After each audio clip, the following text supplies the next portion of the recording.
y'all. How are you doing? I'm great. Thank you so much for asking. It's me, Kim, and I'm back for another video. Today, I am talking to creator, chef, entertainer, Courtney Fudge. Hi. Hey, Kim. How are you? I am good. Okay, so I feel like I first came across you as like a chef. I don't know. It was some magazine, right? Like you were featured by Mhm. some magazine on their YouTube.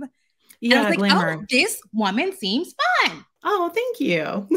Thank Yeah, you. and also, like I love the entertaining thing, and then you were like making drinks, and like I was like, oh, okay, I love this because I feel like that space is so overwhelmingly white. Yes. Yeah, it absolutely is. It's very rare that Okay, you see us at the forefront. okay, so that was like your side thing, but you also had another job. Yeah. So at the time, I was working at Blue Apron as an influencer marketing manager and just generally sort of brand partnerships. It was certainly not a thrilling role. And there wasn't much room for creativity, but I did get to bring a lot of Black influencers into the BA side, which is great, and spend our affiliate dollars over there. And like, that's always fun. I love that, spending money on Yeah. Black Oh, women. oh, oh. The other thing is, I'm nosy. I love women and money content. Like, we're working on like a whole Black women and money series. And I feel like a part of the thing was like, oh my God, like, this is a rich lady. Like, this is a rich ass bitch. Thank you. Because you were like uh, doing so well, like juggling like the multiple things. And I don't know. I just was drawn to that. Oh, thank you. No, I really appreciate that. I feel like I've met a lot of really great people after that video. And it was definitely like my kickoff sort of into future content creation. Okay. And so you have your Instagram, which is like more of the entertaining stuff. Love the drink recipes. Oh, thank you. And then you also do TikTok. And I feel like I'm not sure what made me like go on your TikTok, but your TikTok is like the drink recipes also, but it's just like you talking about things. And I just found it to Hmm. be so compelling. Like I think that it's not that I think that like influencing is oversaturated. I just know I think most people are boring. And I Hmm. just immediately was really captivated by your personality and ability to just talk to the camera and be entertaining. So, what made you decide to do that? Yeah, I like my new job is like I'm a culinary producer, which means that like in the food media world, I'm on the production side, and that's like a really curated space. I just wasn't interested in that level of curation living in my work and then in my personal.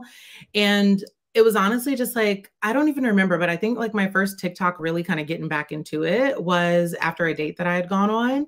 And I was just like sitting in the car and, just like chatting about shit. And it was cool. And I liked that I didn't feel the pressure to edit because that's like a big thing for me. I edit all the time in my full time work. I just don't want to do it anymore. And I felt like I kept coming across these videos and I wanted to say things about them, but I wasn't sure if like going through the work of making it a formal thing was valuable yet. And I Yeah. just wanted to like talk about it. I just set the camera up on my dashboard. I kind of treated it like a close friends on Instagram, knowing that like it might get seen by people, but like I kind of figured it wouldn't, just the way that like my TikTok hadn't really been growing. And I was like, okay. And it just kind of started from there. And then people appreciated some of my takes on things. And I was like, cool, I'll keep talking. And I just liked how informal it was. But then people did find you, and then your TikTok kind of started growing quickly. At what point did you Yeah. realize, like, oh crap, like people are here? Like early May. And I Yeah. was like, oh, oh, shoot. And at first I thought it was maybe like a fluke because the one video that I'm talking about, like, kind of went like, I guess, baby viral. I don't know where else it ended up going, but on TikTok, it had like 500,000 views. Yeah. And I was like, oh, that's a lot of people who have seen my face and have like seen my words written out somewhere. And I was talking about soft love. Like it was just a prayer for me to me. And apparently it resonated with a lot of people. Also, I know the soft life girlies are like, it's a movement. And I thought that that was really cool, but I didn't think it would translate when my voice was behind it. Like when I was actually speaking, I thought just the words were like relatable and maybe not me. And then I made a video about sweet potato pie gate. Like shortly thereafter, there was a girl who had made a pie for some other girl's boyfriend. Mhm. And it like that was going crazy. And I just jumped in with my thoughts as a chef about like, you don't do shit like that. That's just inappropriate. And that was when people were really like, oh, I really appreciate the nuance of this take. And I was like, oh, thank you. And then I've been talking shit ever since.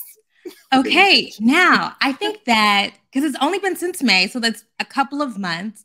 I think Hmm. that there is kind of a realization and maybe kind of a fear that sets in for people once you realize, because you also tell kind of intimate stories about your dating life and personal lives and relationships and stuff and friendships. And so, was there a thing that clicked that's like, oh crap, like I'm revealing myself, or was it just like, well, it just happens? Um, I sort of always wanted this to happen this way, Mhm. but Instagram was definitely not the place for it. Like I Oh, didn't realize Instagram that is dead. TikTok. Yeah, I'm not a fan of Instagram anymore. Like it's taken forever for me to like grow over there. And like now that I have it, I'm just trying to like maintain what's over Yeah. there. And I just drop the same content that I'm putting over on TikTok. I'm not removing the watermark or anything. Hmm. But I was talking about my dating life in like a hashtag courting Courtney on Instagram in my close friends for like a year, for like the last year. Essentially, all I was doing was retelling the stories that I had already told over on my close friends and just giving them like new context. And I felt like it was really making sense because one, I wasn't revealing too much about what was going on in the moment, except for this one guy, and we won't talk about him. But it was so interesting to sort of see how people could relate to what I had already been through. And I was talking about it kind of from the other side. And then it felt like I could get a little bit more comfortable talking about what was going on in like present day. And so now I'm like really sort of peeling back the layers and like now I have the podcast and like I'm fleshing these things out in like a much deeper way, which is really cool. But like TikTok validated the concept for me that like I could talk about this and that people would appreciate it and that it wouldn't feel like vain. My biggest concern, I think, was feeling like I was just like self-serving and vain by talking about my dating life out loud like that. Yeah, I mean, I don't know if vanity is always bad, but yes, I understand the instinct. It's nice to have people be like, "Oh, like this validated something that I was feeling for sure." Hmm. Yeah. Yeah, So something that definitely. I've also come across as a professional oversharer is when you're dating, people get concerned about, so what are you saying about me?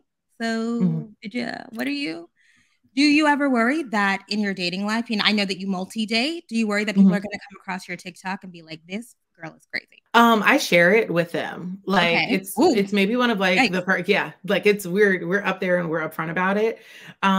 It's like one of the first things that comes up for me because like you get to decide whether you want to engage or don't.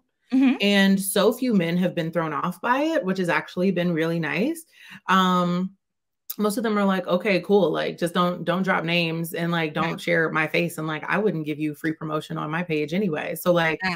I'm okay with that. And they really like my takes on things. I think honestly, it's a really helpful if somebody wants to know the way that I think I move through the world. I think my TikTok is a pretty okay representation of that. Yeah. And so I really don't mind. A couple of the men that I date currently follow me and they're in my friends. And so they see me talk about other dates that I have upcoming with other men. And the feelings that they have on that are their problem, not really mine. But if they want to, they can be removed. They can Wow, unfollow me. that is so healthy. I'm trying. I'm trying. I've definitely done my share of toxic BS. So, like, this is nice transparency. Yeah, because I be lying. When I was dating, I would lie. One time I remember I was first starting to talk to somebody, and you know how when you're first exchanging numbers, especially if you have an iPhone, it doesn't automatically share all your details, like your last name and stuff. And I feel Hmm. like we were texting and I accidentally hit the like share information, and I was like, fuck, he knows my last name. Like, fuck, like, abort. Oh Like, I don't want you to. no. But I mean, he wasn't right anyway. But I've tried to like keep that shit on the low. I also think, I wonder, do you ever worry about attracting like opportunists? Like once you get, like I think about this a lot, once you get like a certain amount of clout or whatever, Mhm. I'm always wondering, it's like, are you trying to be up in the video? Like, are you trying to get on the Right. Instagram? Right. Like, oh, you trying to be like P. Diddy dancing in the background? Like, what are you trying to do? What's it Yeah. giving? Yeah, no, that's actually like it's something I think about, especially in like 2020. I was in a relationship in 2020 when the glamour video dropped. So I wasn't super worried about it. But like afterwards, dudes would be like, I saw your video. Yeah. Are you single? And I'd be like, you know too much about my finances. I mean, like, obviously I didn't share everything. Like Yeah. there was a lot that like I just did not talk about there. Because I felt like then that made the block too hot. And too many people knew where I lived because they'd all been at dinner party. I was like, yeah, no, we're not doing this. But every so often it will come up for me, especially if a guy says that like he's done prior research ahead of our date. And then I'm just like, I wish you hadn't shared that with me. Because I did Yeah. my research too. I just didn't tell you. Yeah. Yeah. Yes. I think that when you are dating, especially in the early phases, you want to find somebody who likes you and adores you, but I don't want to Mhm. date a fan. There was one man I remember, and he had like this really prominent job, and he worked in public radio, and every single day he would be in my DMs like queen, goddess.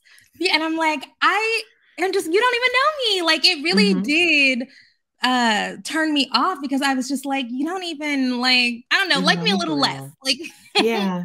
like give it some Yeah. time.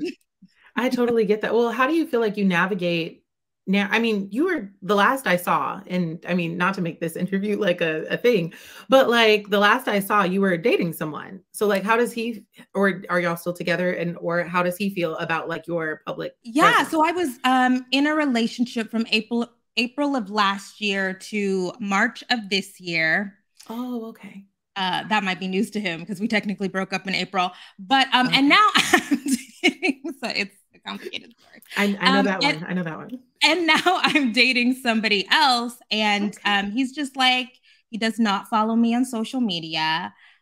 He does not watch my videos, and he's like, I get the real Kim. Like, I get real life, like great dynamic Kim. Like, why do I need to like? And I'm like, great. I'm so glad. Like, yes, because I do feel like public Kim and private Kim are siblings, but not Mm, identical twins. And so I do want there to be some space for me to like navigate outside of public Kim persona. And so that's I been really great. love I that. love that. I love that a lot. I really, really do. Because I feel like that is the part that I get most nervous about. Like, there are so many things that I sort of want to do with my platform. And I'm like, once I get to a certain point, like, do you have a hard time distinguishing who sort of wants you for what?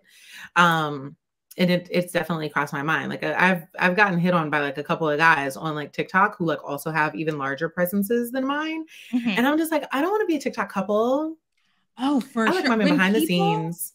oh my gosh, when you're like going out on dates and people are like, oh, we should make a video. No, absolutely not. Immediately, no. Immediately, no. Like, Mhm, not good. mhm. I also think it Yeah, that's benefits. not my I mean, jam. women can, of course, grow big platforms off of being partnered. It happens all of the time. I just think it's such a liability. It's so dangerous because, Mhm. for many reasons, one, it makes you a target. Um, People are trying to like dig and like poke and like whatever, but Mhm. also, yeah, it is about like the opportunist thing. Like, I've spent a long time building up this platform, building this brand, building this name. And why I don't know you. So why do you get to benefit from all of the years of work that I've done? Exactly. And the last thing I wanna do, and, I'm gonna be a little shady here, is I don't want a Chris Sales. Like, I don't want like, I don't want some man who, like, I was in the trenches with, like, I was there, like, in the bridge between who you are and who you wanna be, and you take who the internet sees you as, and you run with that, and now you're Yeah. building off the back of, like, my platform.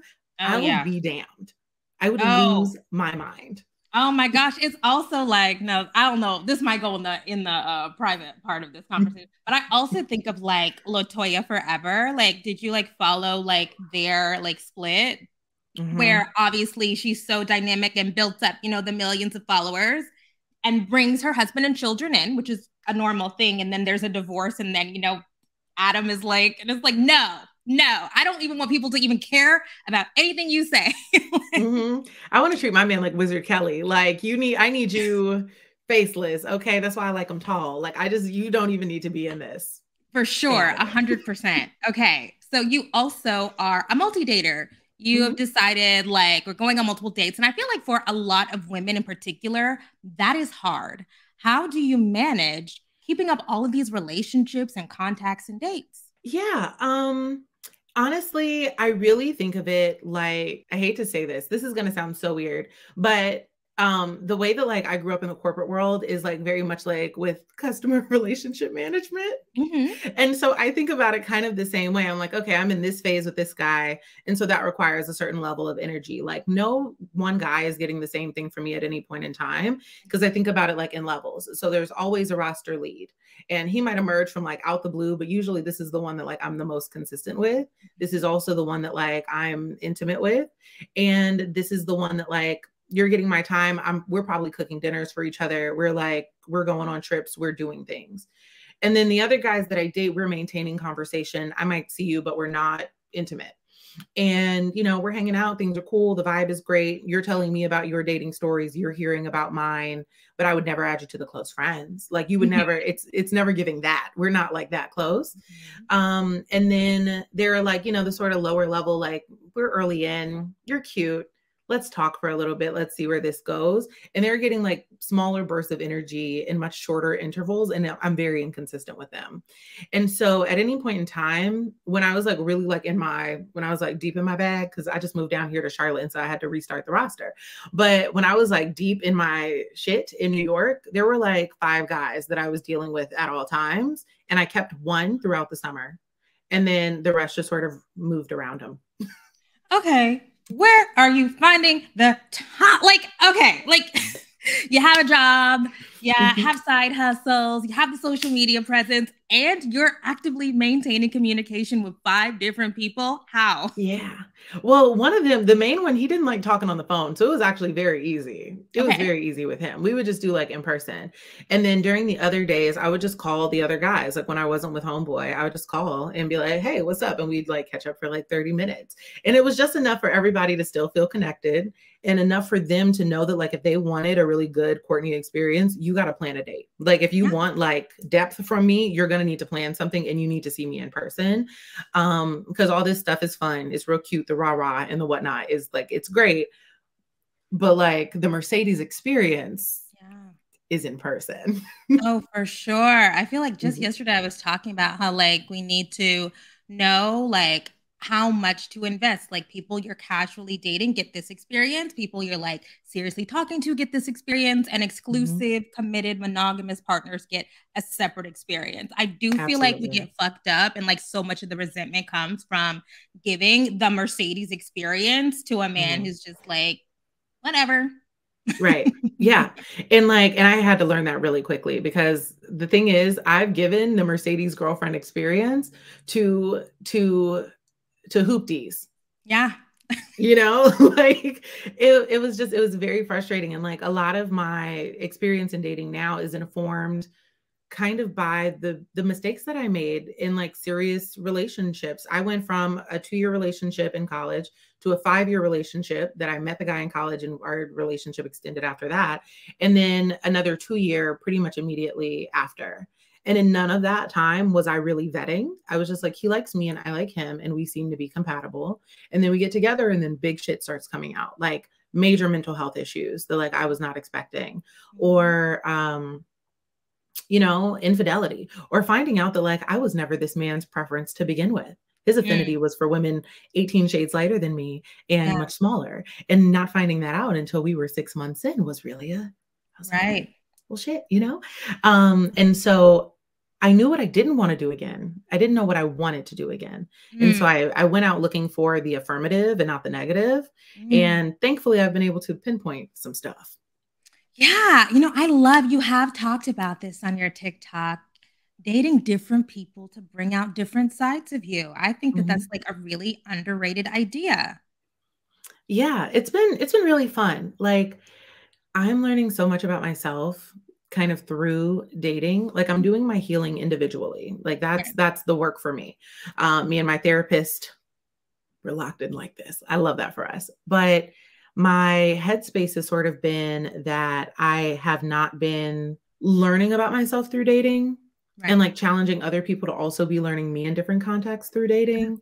So, you know, like yesterday, I went on a date with a guy and we went bowling. I haven't been bowling in like 6 years. I'm a terrible bowler. I also just don't like doing things I'm not good at. Yeah. But I was like, yeah, like sure. When he suggested it, I was like, yes, I would love to do an activity. I went golfing not too long ago. I've been on the back of like this one guy who I've been seeing consistently. We were like on his motorcycle, never been on a motorcycle before. Like I'm learning so much about like my interests through the people that I'm dating, and then I'm bringing them into my world too. So like I start a pottery class soon.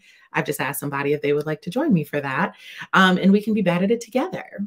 Yeah. I think I it'll be love the fun. idea of bringing somebody into things you already like, already enjoy, and like just figuring out like, okay, like what's the chemistry here? I think that's a great Mhm. idea. Yeah. Okay, Thank another you. thing you just mentioned that you just moved from New York to North Carolina, Mhm. and I'm wondering how has that been? It's been a couple of months, right? Yeah, so it's been 2 months. Okay. I love it here. I love it here. My mom lives here, and I just wanted a change of scenery. I've been in New York, like doing the New York work thing for 7 years, and they say 7 is the year of completion, and I was like, "You know what? I did the work. I've done the relationships. I loved on myself. I loved on everybody damn else. I really want to go home and get loved on." And I knew that my mom was going to be willing to do that, like with open arms, and I was excited about that. But also, I did just want the change of scenery. I was just talking in like a live about how I feel like in New York, I'm cute, but in the South, I'm fine. And I want to go where I'm appreciated. I want that. That's where my headspace is right now. Like, I want to be surrounded by warmth.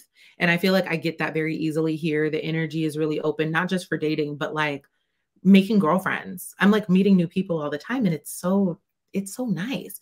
And I was having a harder time doing that in New York because what I craved was that sort of community, and Mhm. it's been harder to build. Yeah. Okay. So there's so many things here. Um, okay, let's go to the New York cute Southern fine thing. I think that that is such a good freaking point. Whenever I hear my friends who live on the coast talk about dating and like people who live in San Francisco or LA or New York or honestly even Atlanta, I'm like, oh Mhm. girl, what? Like, Stressful, stress stressful. the crazy. And so, yeah, like I do feel like the way that you're able to navigate like the dating market and like the desirability stuff is so dependent on where you live, like an underrated point. I think I once saw, actually, I'm not going to say his name, but I've seen those like manosphere people talk about that before. And I was like, you know what? That is a point. I'm not going to Mhm. acknowledge it, but it is a point that like the dating market is just different for sure. Next thing about living in the South, I think that I've always chosen to live where I'm from and live near my family, and I think Mhm. that that has had such a good impact on not only my ability to maintain my mental health, but my ability to keep my life in focus. Now that you've lived Mm. in North Carolina for a couple of months, do you feel like you live a healthier, more balanced life?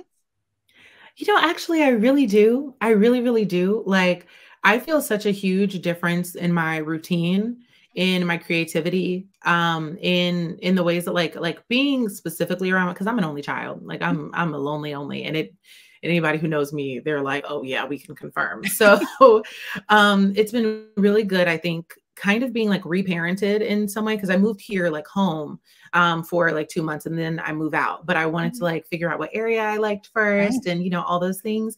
And what I got to do, and I think this is maybe the most exciting part for me, is like reset the way that I interact with my creativity. Mm. Like that has always been like a side thing for me and never like the first thing that I do. Like even now my freelance work it's freelance. So I maybe have like one or two projects I do a month.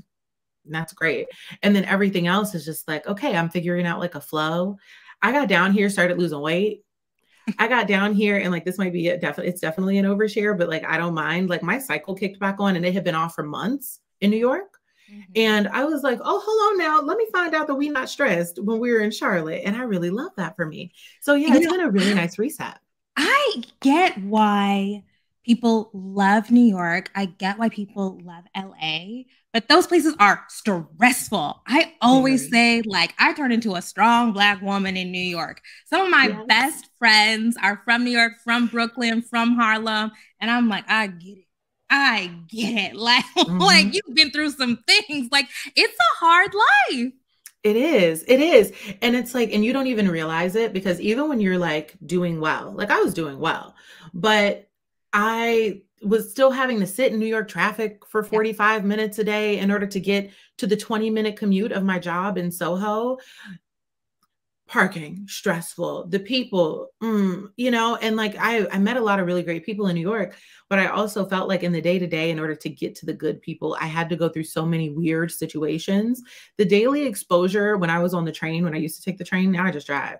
But when I was taking the train, how many body parts I've been exposed to, just like for funsies on a Tuesday on the F train, it's a lot. It's a Yeah. lot. And you have to always be on. And I didn't realize that that's really not where I thrive. Like I can go into New York for the work. I still go back. I was just there like 2 weeks ago. And it was great to be back. But do you know that I got hives? I don't hive. That's not like a thing that I do. You know what I'm saying? I beehive, but like I don't hive. And I looked down and I was like, bitch, you're breaking out. Yeah. And I was like, okay, no, my body knows the difference. And I have to honor my body now. And I have Yeah. not historically done that. Yeah. No shade to the New Yorkers. Love your It's all hometown. Like, love. it is just, I also feel like if you are from a certain kind of lifestyle and then you go to a different, like, if the contrast is very stark. Very. Okay, so you quit your job before, or I can't remember what happened. You left your job before you Mhm. moved? Yeah, Okay, before I moved. and so now how are you navigating your career now? Yeah. So I made the decision. So I left my job. I was working as a creative director and senior content manager for a food brand. Small company, like a team of like 12 people. But the problem is when you are a company that small, there's really no you're doing a lot and you don't realize how much you're doing. So I was working with them. I was doing a freelance production gig. I was on set for 4 days and had 2 days of pre-production that I was doing. That paycheck it was 2 months of my take home pay from my corporate job. And I was like, if I can do this in 6 days, I do not need to be here. And when I really started doing the math, I was like, hold on, wait, I'm losing money staying in this 9 to 5. And I'm not completely happy, even though I like the people that I work with. But there just started to feel like a shift for me, like in passion. And so in April, because a lot of like life things started happening sometime around February. And I was just like, okay, I know I can't be here for too much longer, but maybe I can bring the job with me. And it was very clear at a certain point that like that was also not going to be a thing. And I was just like, okay, cool. So I went ahead, I put in my notice and I was out of there like at the end of April. And so now all I do is freelance culinary product. Like that's the only job I have at the moment and food styling. And I go and I do like a thing up in New York. And right now this summer, I really don't even want to work. I really don't. So I'm kind of just like chilling because I knew there were things I wanted to create. And this might be the last time I get to do them and just throw myself into it and like not have a project I need to go on, not have a shoot I need to be at, not need to travel to New York, not need to be in LA, not need to go to my, like things are going to start happening kind of quickly, I think, when like fall rolls around. And I just know I wanted a summer to just like figure my shit out. I wanted to breathe. And I felt like in the breathing, I would get to my creation. And so now that's where we're at. So the money is still, she's cute because she's flowing in invoices and whatnot. And I do corporate cooking classes and things like that. But that's maybe like, I don't know, 6 hours of my week. And then the rest of it, I'm on TikTok talking shit. I feel like you're living the dream. I feel like so many people have a desire to like, I mean, like that was like the theme of the pandemic. People like quitting their jobs and being like, fuck this shit. Like, I'm Mm-hmm. not happy. Like, if I have to downgrade my lifestyle or whatever, or figure out something else.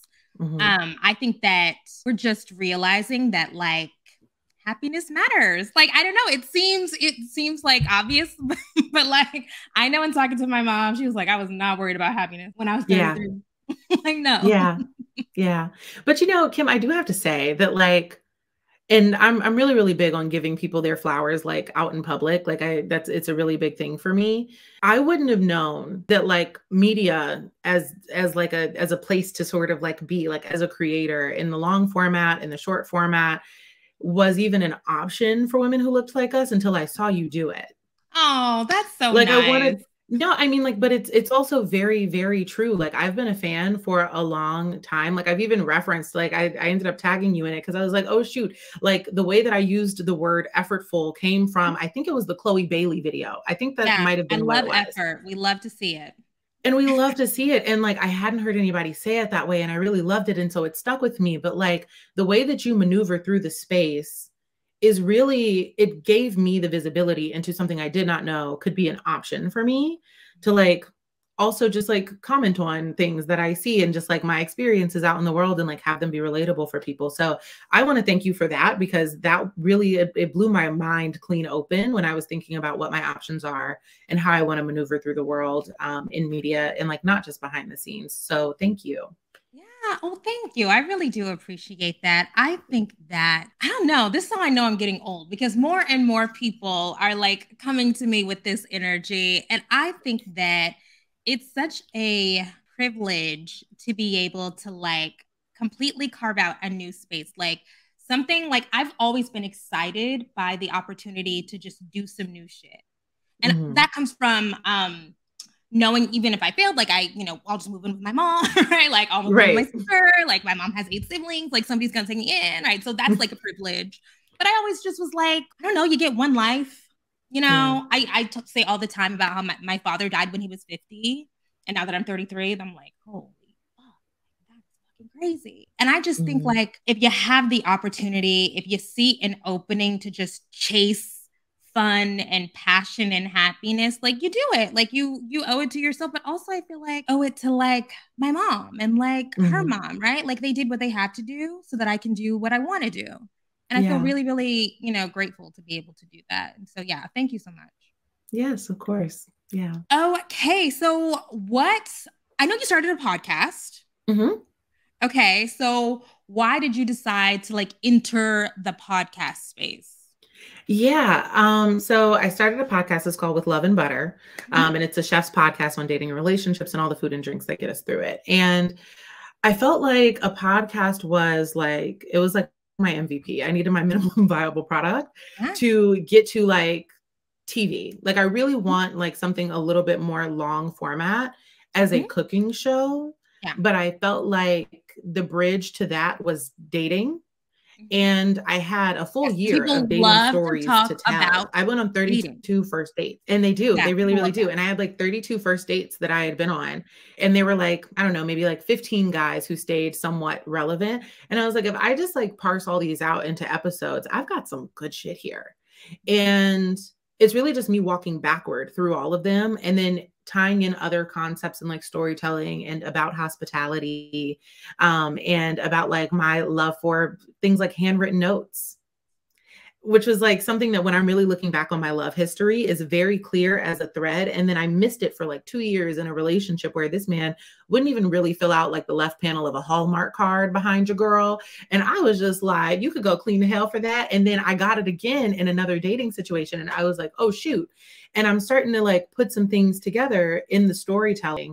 Mhm. And I think that like, I think something that I really wanted to like make clear for people, whether they ever engage with the food content or not, is that I am never precluded from the fuckery.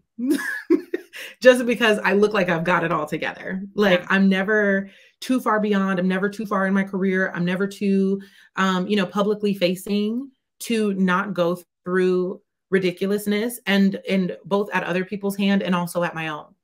And so it's a lot of me just like taking accountability and figuring out what it looks like for me to maneuver through these spaces, having had some time now to really soak the lessons in. And then of course, as a chef, food is always in the backdrop of that. And I think that there's a fun way to like tie them all together. So there are like multiple pieces of content that go with it. There's like the visual and then like the written recipe. And then there's the cocktail pairing, which is a separate video and recipe. And then there's like a playlist and then there's a wine pairing. It's a lot. It's definitely a lot. So this podcast will not be dropping more than bi-weekly because it's a lot of stuff.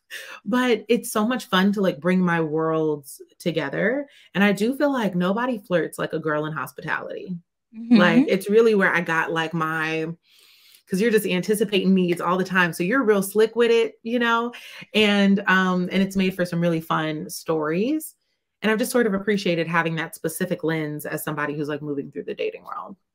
Yeah, one thing I always appreciate about your content because you talk about dating and relationships so much is you talking about reflections and not necessarily like the advice thing. Like I think that there's such a Mhm. distinct difference between I'm up here and that's why you single lonely bitches need to do this and like Right. whatever, and being like, okay, this happened to me and this is what I learned from it, and oh, I missed this red flag, or I should have, right? Like it's there's a humility that I think really draws people in.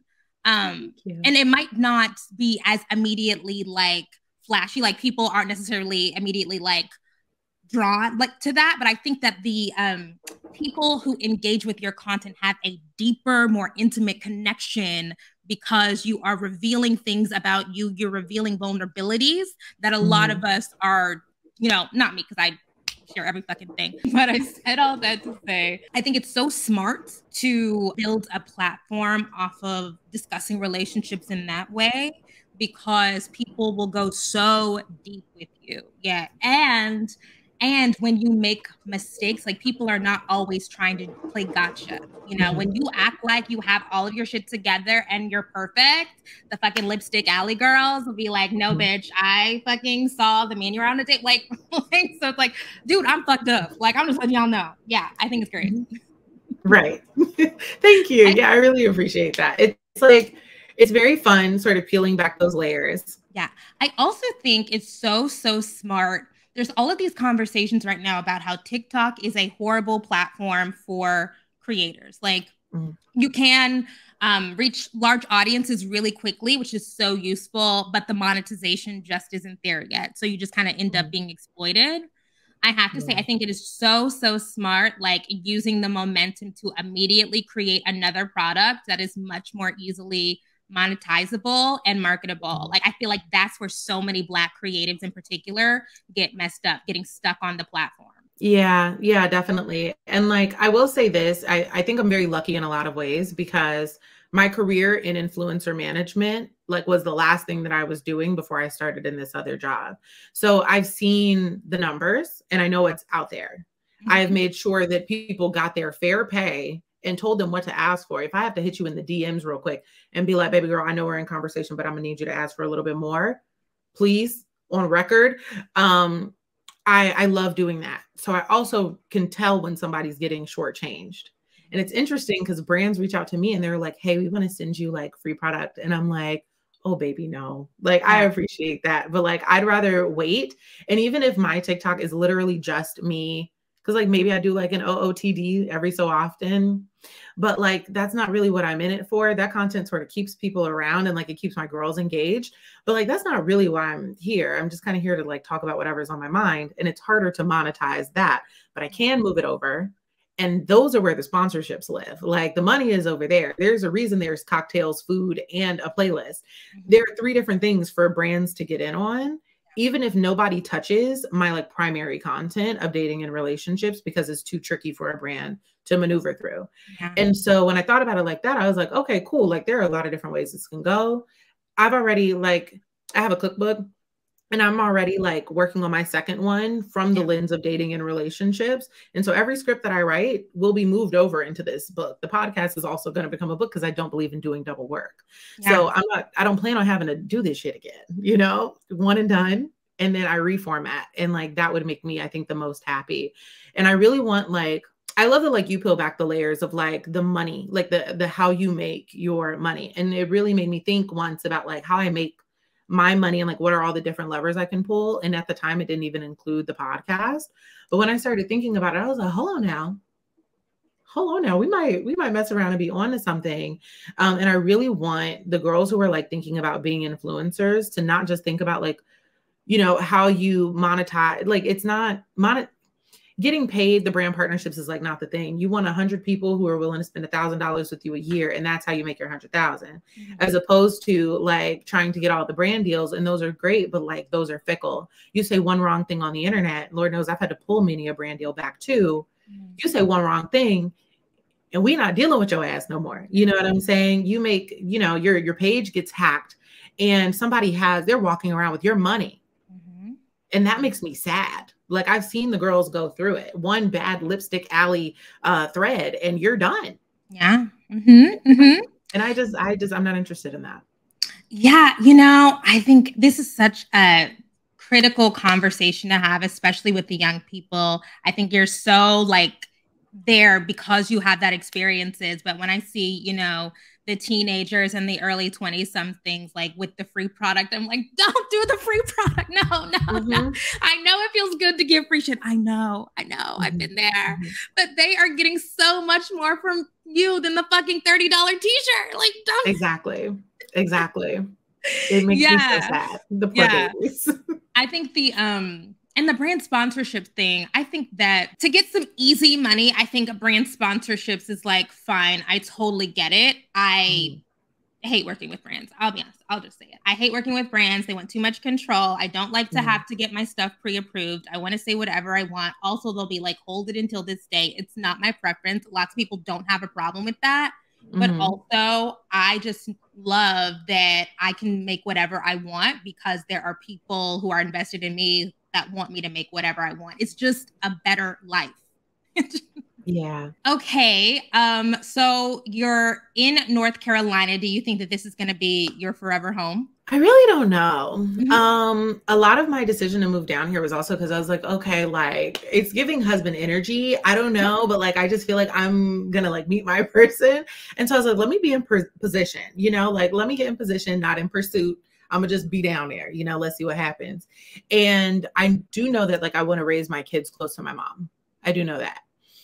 Um, I can't really right now, I feel like I can't really see myself anywhere else at the moment. And that does tell me that I did the right thing for now, but I'm very open to later. So like I've considered Texas for sure. Um, I've considered I don't really think I'm a West Coast girl. I don't think that I really have that in me either. So I'm not really sure where else I would want to land. Certainly not back to Atlanta. That's where I'm from. And Mhm. you couldn't pay me to go back. What's wrong with Atlanta? I just don't want to be back there anymore. I think like the vibe has just changed so much from the way that I remember it growing up. Yeah. When I was there, I went to an all black private school called Imhotep, and it was just black as hell and like very community driven, and I felt like that was like the umbrella that I understood Atlanta through. Yeah. And the last time I went back was a couple years ago, and I just felt like the community had shifted so much. It felt very hard for me to like find that authenticity when I was moving through the world. And I'm a very friendly person. I'm a high energy, friendly person. And I felt like people were like looking at me crazy when I would like smile at them. And I was like, this is too much. For starters, I'm from here. I'm a Bankhead girl. So I don't really understand what this is. I've been here, like I've lived here. This is like my life. And it didn't feel like Atlanta belonged to me anymore. To be fair though, I also left Atlanta at 16 and was just away for like either college in Syracuse or then like New York for the next several years. So I understand why it changed. And maybe it was always like that. And I just didn't realize because I was so young. But I don't know. It's been harder for me to find a sense of like placement there. And so Charlotte, I kind of like that I get to reinvent myself here too. Like nobody knows me here. And that's kind of nice. Yeah. Do you think it's the transplants or just like the fact that now Atlanta is like multi-industry, like international business hub? I think it's a little bit of both. I do think that like one of the things that I really love about Atlanta is it's a proud city. It's a Mhm. very proud city, and I think that that's Big beautiful. ass city. Um, Spread out. yes, it big as hell, and also that traffic is gnarly. Like Yeah. I don't even use the word gnarly, but like it's the most befitting of the Yeah. situation, and like I just don't want to deal with that. I feel like it's become like overcrowded. Yeah. I also feel like there's a huge shift in like focus from like the other industries that were going on like when I was younger. Have definitely moved a lot more into like the entertainment world. And like I just even as somebody who's in production, it just feels like I have to navigate too many politics and like sort of hidden red tape and like who knows who in Atlanta. And I just really don't want to do that in order to like move through my world professionally, especially after being in a place like New York. Like I definitely feel like New York is like, you're going to get your ass handed to you. It's going to happen there. I don't want to go from like Shark Tank to whatever fish are in Atlanta. I don't want to do it. I just don't want to do it. I Yeah. think I'm over the rat race. Yeah, again, I just feel like there's just certain places where you can just get a great quality of life. I'm Mhm. sure where you are, there's also lots of culture, right? Mhm. Charlotte's a great food city. It Did I make that is. up? It actually is. It is. Okay. Well, and we're close to Asheville, which is a better food city, Oh but yeah. like I like it. Yeah, I like it though. And it's growing a lot. I mean, like there's been a lot of New York transplants also moving down here. So they're bringing food, like the New York food scene, I think down here as well. So you're getting like a good little convergence. I like it. And Yeah, for it's sure. slower and I need that. Yeah, it's just better. I'll be trying to tell people. Also, like, something I'll be trying to, okay, people don't really believe this, but I understand, we have all these conversations about, black men don't want to get married, black men are like, whatever. And I'm like, maybe it's because I live in Texas, but I've met so many black men who are like, I'm looking for a wife. Like, Mhm. I'm trying to get, like, I'm like, y'all just need to, because people are Because looking. Now, you might it's not want to down marry here. them, Yes. but they are trying to get to the aisle if that's your thing. Mhm. Mhm. No, Yeah. that's totally valid. I feel like more of the men that I've been dating down here are like in the headspace to Yeah. like pursue marriage, which is a huge difference from the men. I was just dating a guy who's like 37 and like that's 7 years or 10 years older than me. And like certainly not old by any stretch of the imagination, but he was like very still on the fence about like what it was that he wanted. And it's like, baby, only in New York, I feel like are conversations like that still happening where people are like, they're much further along and like he's super settled in his career, like he's doing very well. And it's still like, I really don't know, like, if that's what I want. And like, I think by the time I want kids, I'll be like 45. And I was like, okay, that's a Yeah. long time from when I'm talking about like having kids. I'd like to do that in like the next 4 years, if possible. But it's just, I think it's a difference. But I also think New York, it takes you a little longer to get established. Oh So yeah, I the can cost completely of understand. living, for sure. Yeah. For sure. So I can completely understand how like it sets you up a little differently in the dating sphere.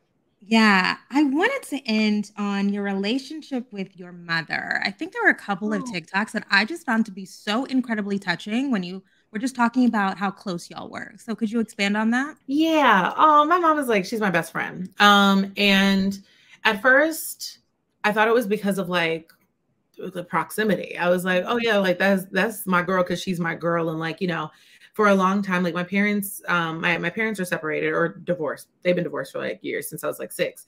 And my dad is like, he's active in my life, but my mom really gave me like a lot of my emotional infrastructure, which I imagine is the case for a lot of people. And it was really like her and me just like figuring things out. And I was always very clear on like what it was that she was sacrificing to show up for me in the ways that she did. Like she drove me to school every day. Like I went to a private school and then a charter school for high school. And like she was the one who was like making sure that like I had all the things that I needed. And she did all that developmental work with me. And there was a time where I definitely felt like maybe my mom and I were more like partners because like, with divorced moms, there can be that enmeshing. Mm-hmm. And I knew a lot, I think, at a very early age about what was going on in her life. As I've gotten older, we sort of pared that back. And it's been nice to like put that distance between us because it allows me to see her as like as a full person.